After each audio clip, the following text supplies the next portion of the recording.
But when Mike Tyson walked to the corner at the end of the first round, and he looked like he had just fought a 20-round fight, the way he was huffing and puffing, I was just like, why? Like, he's going to die.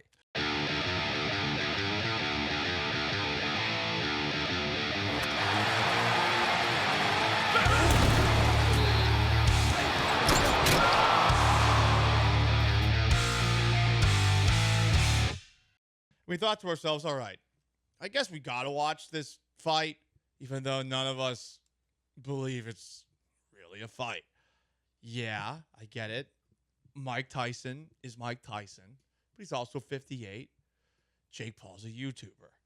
We know exactly what this is leading up to it, no matter what they tried to do to create buzz with Mike Tyson slapping Jake Paul before, all that jazz. And I'm actually a little bit alarmed about what's taking place on Christmas. The Texans are playing the Baltimore Ravens on Christmas Day on Netflix. If you don't go to the game, it's not going to work.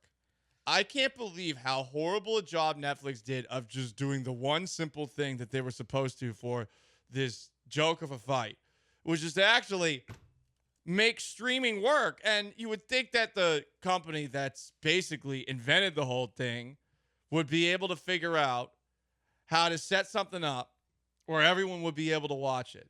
But the only way I was able to watch this fight was by seeing illegal streams that have been pirated over to Twitter, or by watching it basically like 40 minutes behind the actual fight itself. Yeah, we watched inside the sportsbook at La Berge. Like, did it work? Well, they got like the direct feed, the satellite feed for the bars, so like, it worked for them. So like, we got to see it like as it's happening, but like, we're just kind of like, it's like Sean and I are sitting there like just like watching it, and we're just kind of seeing like the chaos unfold on social media. It's just like everyone's talking about it not working. It's a huge problem, and I saw the argument already out there where it's like, don't worry about Christmas Day, it's gonna be okay, because 60 million people watched this fight. 65 million people reportedly watched this fight. Did they watch it? What does that mean with that stream? Exactly. But there's two parts to this that are different. Like, well, now the NFL last year on Christmas averaged like 30 million views. So the argument is like, well, half the people are going to be watching. No. 65 million people were probably tuned in during the end of it. No one's watching the undercard as much. Like, even the Serrano fight before that, it was still having these issues the whole night, when there's, I guarantee you, way less people watching this fight, and it's just buffering and buffering and buffering. I don't know the name of the reality TV show. I don't remember what it is, but I do remember seeing this year they did a live finale, and they had the same problem. So they've done 2 live events, and it's been a disaster. And that you've got, if you're a WWE fan, their flagship product, WWE Raw, is moving to Netflix on Monday nights starting in January. And then you've got 2 games on Christmas that are Chiefs-Steelers after the Chiefs lost this weekend and the Steelers won, is now a massive, massive football game. It already was going to be a big one, just given those 2 teams and their fan bases. Yeah. So, look, I guess there will be less people watching those games on Christmas than we're trying to watch this thing. But, man, it's so bad. And you would have thought that they would be a little bit better at this, given that they've had those issues before. I think the Tom Brady roast went off relatively without a hitch. Maybe some people watched it not live or something. But an event that for some reason had that kind of cloud attached to it, which was so damn underwhelming. I am not a boxing expert. I'm a very casual watcher of it. I do think that's an embarrassment if that's what the actual thing was about. And I saw this post courtesy of very famous DJ, old DJ Woo Kid. You know, we all know about DJ Woo Kid.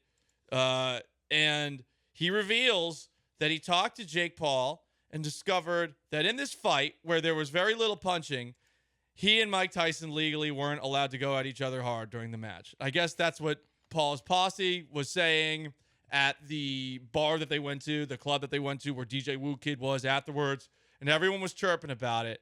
And, I mean, you could tell. I mean, that actually checks out, because no one was going at each other. There was just a lot of standing around. What, Tyson threw one good punch maybe in the first round, and that was pretty much it? I think he landed 8 punches in 8 rounds.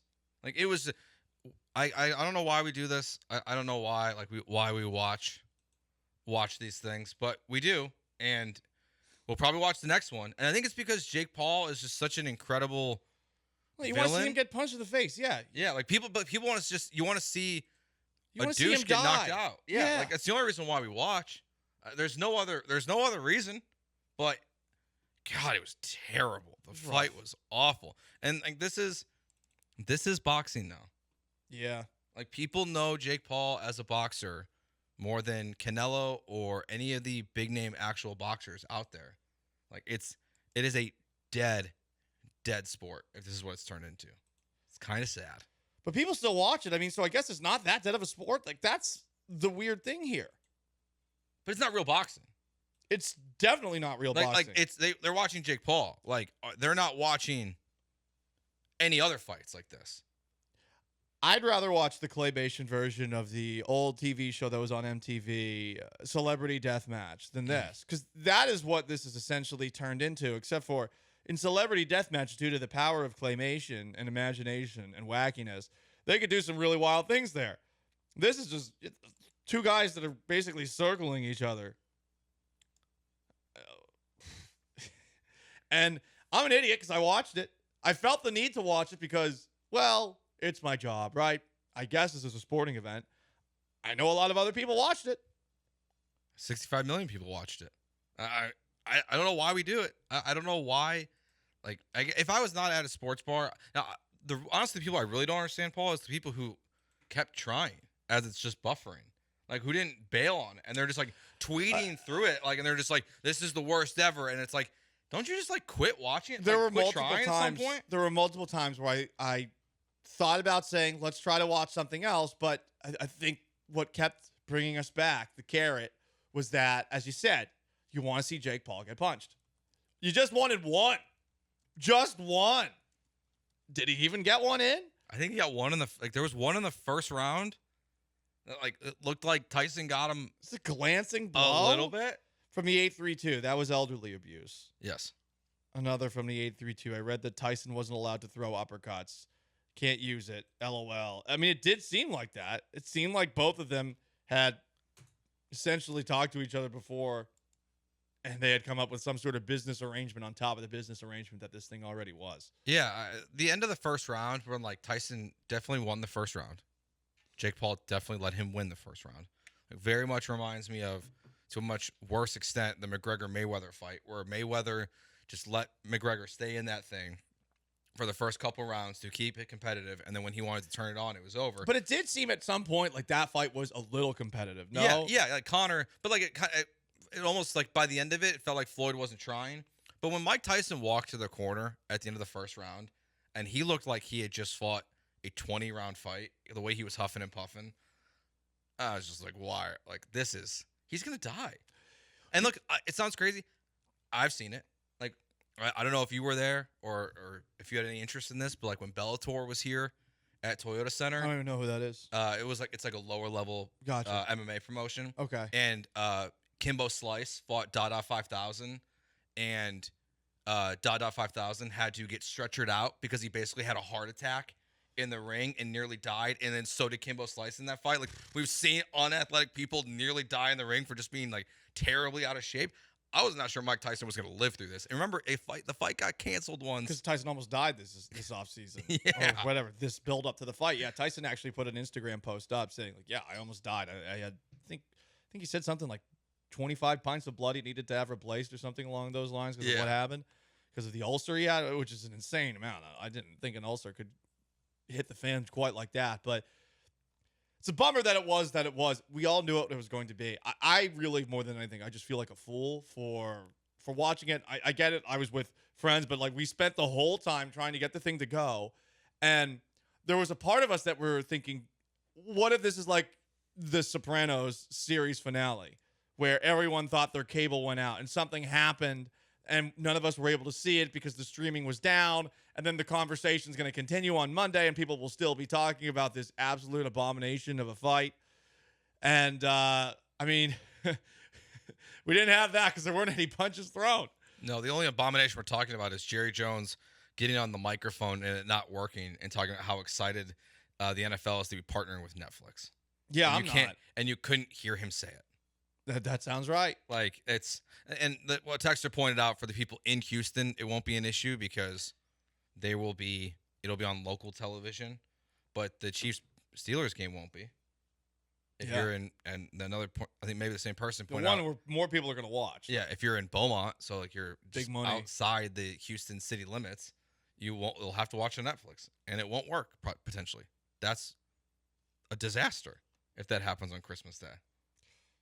There'll be a lump of coal in your stocking. Although, yeah, I mean, at least it's football. But we all know what this was. I don't know why I watched it. I don't know why I watched it. Should have watched the UFC thing instead. Will you watch the next one? Probably not. Usually I don't watch these. I don't pay for them. I would never pay for them. So like if it was free on Netflix, or if I'm at a bar and something and it's on, I might watch it. I might not pay very much attention to it, but I might watch it. But I'm an idiot. We all are. I feel like we all were idiots for signing up for this. We all knew what it was going to be, and good for Jake Paul. Conned a lot of money out of some folks. Yeah, they each got like $20 million or something. I think Paul got 40, and I think Mike Tyson got 30 million. Unbelievable. Which is like the payday that he never got because of Don King. So there you go, guys. That sucked. And now we're on to the next big celebrity boxing event whenever that happens, because that's what this sport has become.